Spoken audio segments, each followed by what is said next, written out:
As politicians offer thoughts and prayers after yet another mass shooting, a Newport newsman who is a gun violence survivor happened to be at VCU Hospital yesterday as victims one at a time were rolled in for care.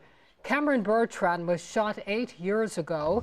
He says unless generational wounds are mended, the violence will continue to repeat itself. Bertrand was a visitor on the trauma floor at VCU Hospital when the first patients arrived. There was constant updates coming in like, hey, 2 people were shot. Okay, 3 people were shot.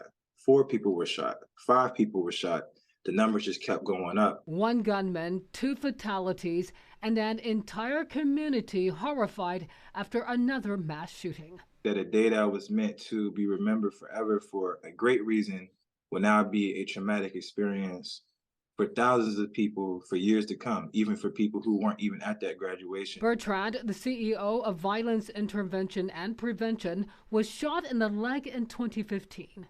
He's calling on the nation to mend wounds that have been open for decades. If we do not address poverty, if we do not address racism, if we do not address generational trauma, if we do not address homelessness and hunger, we will not see a reduction in gun violence. We do have a crisis hotline that's 24/7 that is directly linked to our trauma recovery center. So for people who may be experiencing grief, there were people who were even hospitalized due to the anxiety from being around the shooting yesterday.